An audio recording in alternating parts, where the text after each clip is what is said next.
Hello, welcome to the second video on units and unit conversions. This video covers ratio word problems and how units work in math operations. First, let's briefly review the contents of video 1. There we learned that most real-world numbers use units such as 2 cups of flour or 25 feet of rope. We learned that there are US units and metric units. Most of the rest of the world uses metric units. Some of the basic units in that include the meter for distance, the gram for weight or mass, and the liter for volume. We learned about unit abbreviations and how it's much more convenient when writing out mathematical equations to use the abbreviation. So instead of writing out kilometer, for example, we simply write km. We also learned that some numbers have more than one unit. The kind of example we gave in the first video was, say, 55 miles per hour. And we learned that to look at the per, and we learned that if whatever comes before the per goes in the numerator, so that's 55 miles. And what comes after the per goes in the denominator, so that's hour. Both the miles and the 55 and the hour are associated with the number 55.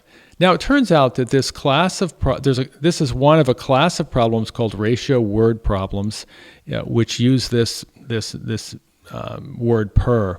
And once we understand how per works, there's a whole class of these that we can solve very easily. For example, here's a word problem. A family drives 100 miles in 2 hours. What is their average speed in miles per hour? Well, we see that miles comes before the per, and so we're going to write miles here in the numerator, and there's our line. Hour comes after the per, so we write hour, and I'm writing out the units this time. So then we ask, okay, what number is associated with miles? Well, the number 100 is associated with miles. What number is associated with hours? Well, the number 2. So that gives us 100 miles over 2 hours. 100 divided by 2 is 50. So that would be 50 mi. I'll abbreviate that over HR.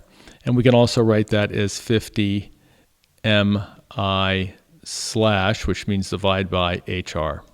Okay? Very straightforward. So let's look at a second problem. In 2 hours, a family drives 100 miles. What is their average speed in miles per hour? Gee, this sounds suspiciously like the first problem, and in fact, it turns out to be equivalent, although it fools certain students.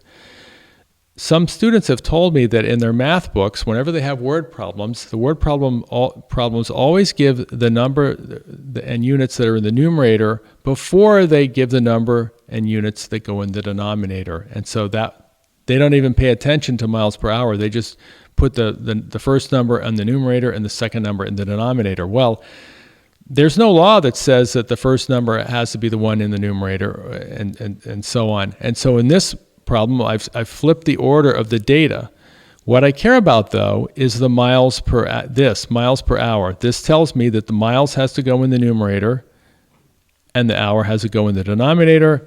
Again, 100 is associated with miles, 2 is associated with hour.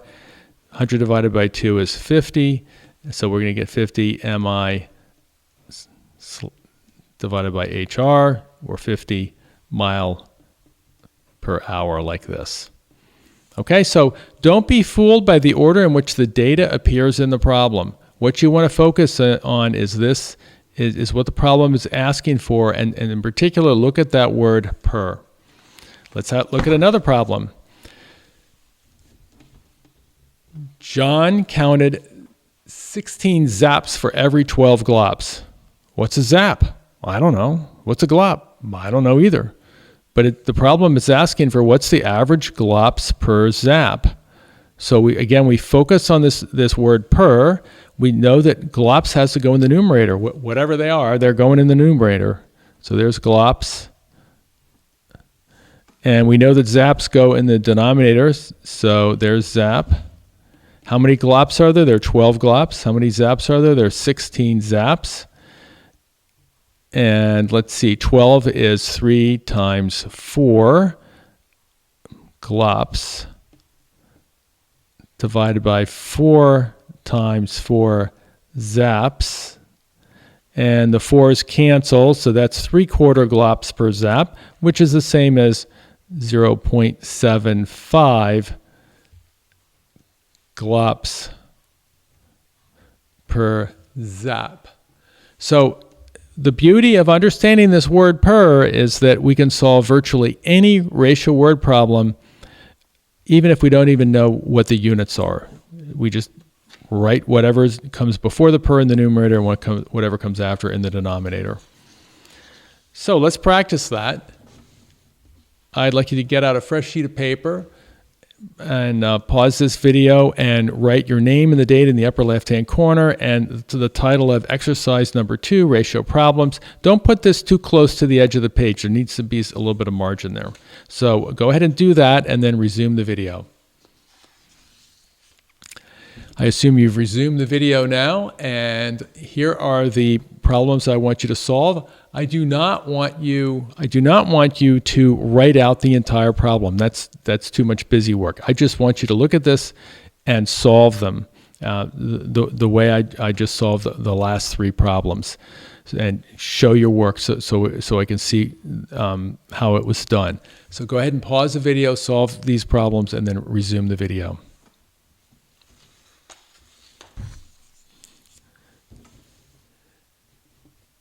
Next, let's move on to how units work in math operations. There are 4 basic math operations: addition, subtraction, multiplication, and division.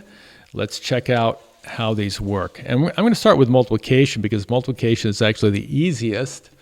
And in multiplication, we simply multiply the units. So for example, if we have the expression 1.5 feet times 20 pounds, well, 1.5 times 20 is 30. And that would be, I'm going to say FT, abbreviate that for foot, pounds. And sometimes we leave a blank between these. Sometimes we could put it like a dot. And here I forgot to abbreviate pounds as LB. So this is equal to 30 foot LB. And what is this? Is this just some kind of nonsense? No, it's not. It turns out that in physics and engineering and even for auto mechanics, this is very relevant because if, let's say you have a wrench and it's on a nut of some sort, you apply 20 pounds of force, and the distance from where you're applying the force to the center of the nut is 1.5 feet, then you're applying a twisting force to tighten that nut. And physicists call that torque.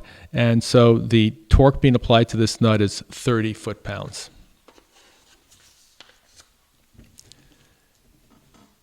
Next, let's look at division. In division, the units in the numerator stay in the numerator, and the units in the denominator stay in the denominator. So in this case, I've got 12 grams divided by 2 ml. 12 divided by 2 is 6. I abbreviated grams as G. We can also write this as 6G/ml, where this means divide. Next, let's look at addition. Let's say we wanted to add 3 cups and 2 quarts. Well, we can add the 3 and 2 and get 5. But 5 what? Is it 5 cups? No, it can't be because 2 of them are quarts. Is it 5 quarts? No, it can't be because 3 of them are cups. So it turns out that this won't work. For addition problems, the units have to be the same for all numbers in the problem. Now, I just happen to know that 3 cups is the same as 0.75 quarts. I'll abbreviate quarts as QT.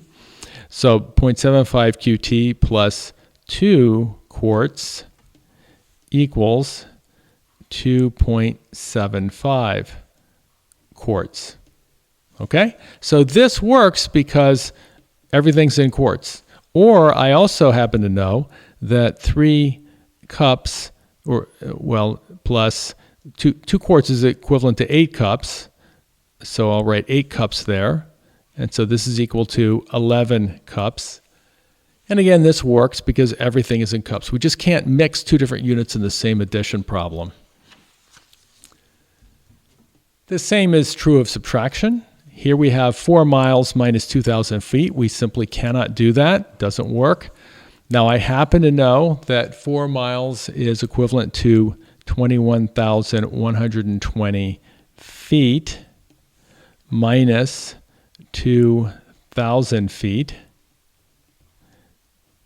equals 19,120 feet. So this works because everything is in feet. And by the way, it's not like I just did this math in my head to figure this out. I looked it up ahead of time.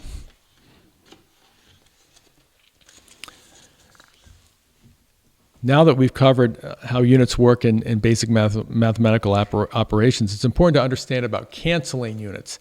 In math class, you learned that a fraction like 14/6 can be rewritten as 2 times 7 for 14, and 6 is 2 times 3.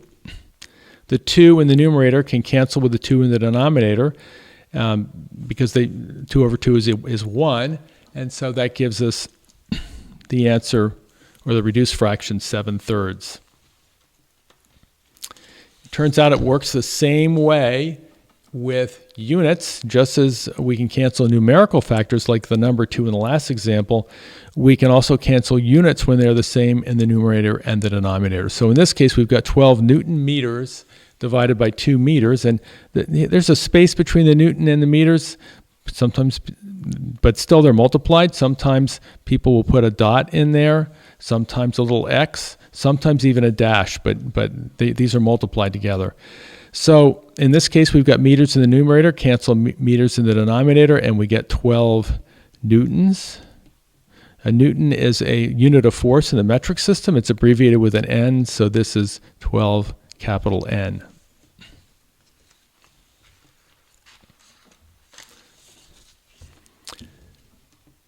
So let's get some practice at this. Please get out a sheet of paper, pause this video, and write your name and date in the upper left-hand corner, exercise 2-2, canceling units, and then resume the video.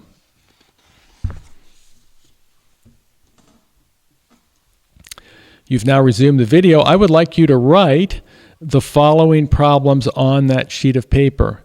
Pause this video, write out all this on the left-hand side of that piece of paper, and then resume the video. Now you have resumed the video, and let's just solve the first one together, just to make sure that you understand how we're doing this. So the 9 is equivalent to 3 times 3. This is inches times second over inches. So over 3 inches. And so the 3's cancel here. So this and the inches cancel. So this is equivalent to 3 seconds. So I'd like you to do the same thing here where you're figuring out how to cancel things and reduce it to this kind of form. So please pause the video, do those problems, and then resume the video.